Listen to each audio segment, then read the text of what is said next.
Like, hey, don't worry, nobody's gonna beat you up. If they do, we got 3 of us here. But no, they really just made me comfortable with changing my mind and letting me know, like, hey, either way, whatever you do, we're gonna be here for you and support you 120%. So that made me a lot more comfortable with everything. And then the team, they were really great with everything, and my teammates, they love me, I love them, and I just feel home here. I'm comfortable here. Tonight, DeAndre Jordan returns to Dallas for the first time since, of course, verbally agreeing to a deal with the Mavericks before ultimately re-signing with the Clips. He thinks it'll just be another game, and it's going to be fun. Stephen A., what kind of game do you think he'll have? Well, I doubt it'll be just another game, but I will tell you I expect the same results. He had about 6 points, 15 rebounds, and about 4 blocks. On the year, he's averaging 10 points, 13 rebounds, and nearly 4 blocks per game. He absolutely, positively drives me crazy, Skip. DeAndre Jordan is a good guy, okay? What drives me crazy about him is them damn free throws. Yep. I mean, this guy is shooting 34% from the free throw line. And it just drives me nuts. I mean, you gotta do something. He's got to do something to get his act together at that free throw line because he's just too talented to have this holding him back. He's that much of a difference maker. He patrols the front line. He plays good defense. But he can't hit free throws, and you can't have him in that money time if he can't make free throws. It's just going to destroy everything. And then when you talk about him going against the Dallas Mavericks, let's pump the brakes on this for a second. We all got on DeAndre Jordan, but let's remind the world as to why we did. For one reason and one reason only. DeAndre Jordan didn't pick up the phone to call the Dallas Mavericks and tell them he had reneged on his offer. That's all. He has the right to change his mind. He has the right to come to his senses and say, you know what? Do I want to play with J.J. Barea and Darren Williams, or do I want to play with Chris Paul? He has the right to do that, okay? And we all know that. And it may not have been ideal or what have you, but there were some issues going on in L.A., and it wasn't just with Chris Paul. It was with Doc Rivers, too.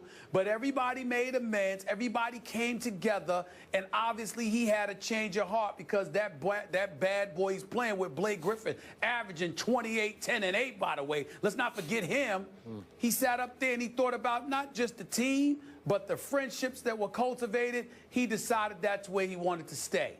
The only thing that DeAndre Jordan could be gotten on about is you got to man up, put on your big boy pants, pick up the phone, and call Cuban and them and tell them, look, I'm sorry, but I changed my mind.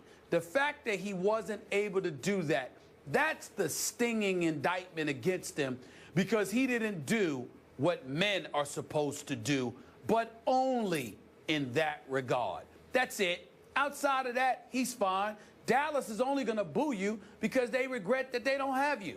Because what do they have? An agent Dirk Nowitzki, Mr. Unreliable in Darren Williams, okay? J.J. Barea can play. Chandler Parsons, ultimately, he'll get himself healthy. I mean, but they don't have much, even though they were wise to re-sign my man Rick Carlisle to that 5-year extension. Congratulations to one of the great coaches in the game. But really, they don't have much. So it's just about the Dallas fans booing him because they hate the fact that he's not with them. It's just that he could have handled it better. That's all. It's not that big of a deal. He'll get over it. Just expect to get booed vehemently. Just expect that. But outside of that, so what? He's on the visiting team. So back to Molly's question, you think he'll have a bad game or a good game? No. I think he'll have the same game. About 6, 8, or 10 points. He had 15 rebounds, had 4 blocks the last time around, but he shot 2 of 8 from the free throw line. That sounds about right for a DeAndre Jordan game.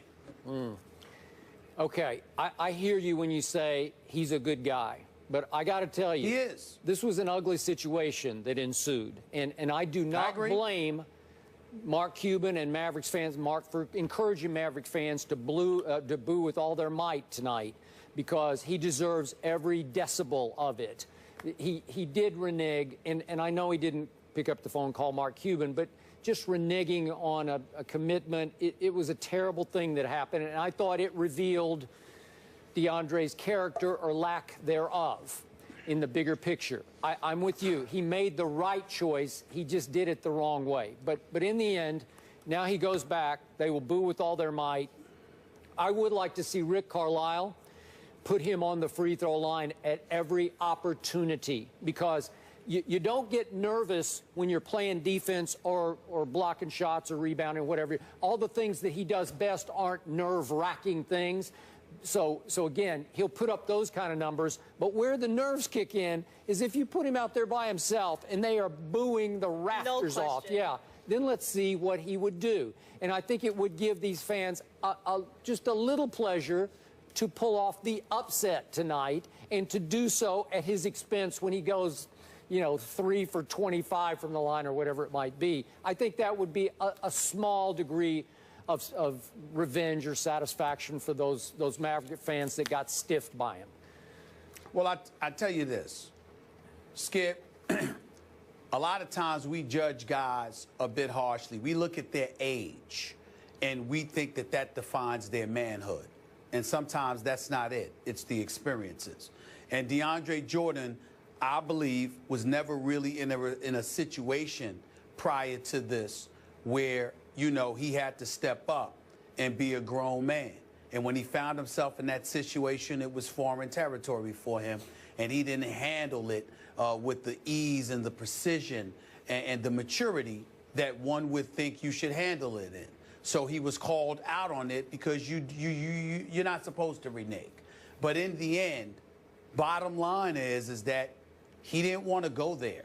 And so, the only thing that he could be condemned for is not that he changed his mind, is that you could have picked up the phone. But Mark Cuban never once said, never once reiterated that he harbored any animosity because DeAndre Jordan changed his mind.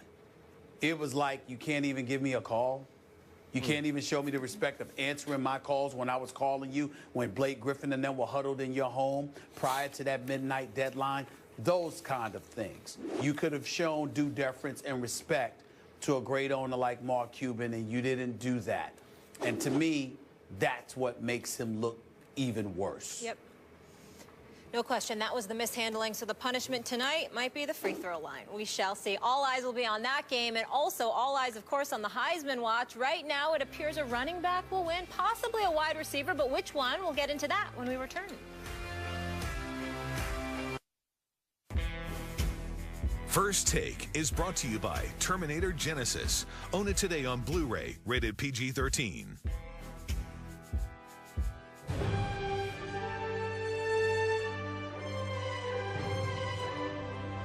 Hey guys, wish I could be there to hang out with you guys at First Take today, but want to thank everyone at Westover Air Base and troops around the world for everything you guys do to keep us safe.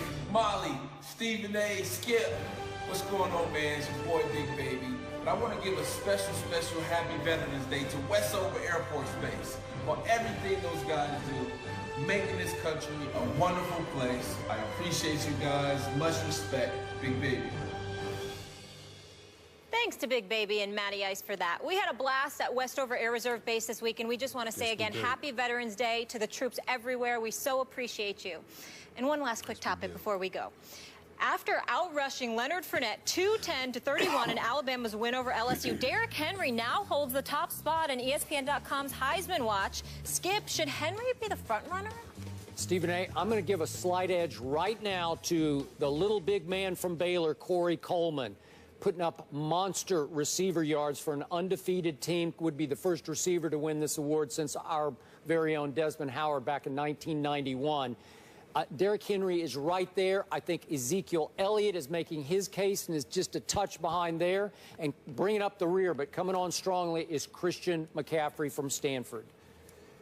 Skip Bayless, I'm going to go with the Heisman Watch experts. I think Derrick Henry is #1. Obviously, Coleman can't be ignored. Ezekiel Elliott, I've been watching him, especially with the quarterback issues at Ohio State. He's definitely found a way to continue to do his thing. Yep. When I look at LSU, however, and the way we were talking about Leonard Fournette, How do we go from that to ignoring what happened when he went up against Derrick Henry? The defenses were considered comparable between Alabama and LSU. Leonard Fournette scores rushes for 31 yards, averaging 1.6 yards a carry. Derrick Henry, 210 yards, 38 carries, 5.5 yards a carry with Coco or Bateman as your quarterback. To me, there's nothing to talk about here. If Derrick Henry continues to do this, he's the Heisman winner. That'll do it for us. Thanks so much for being with us.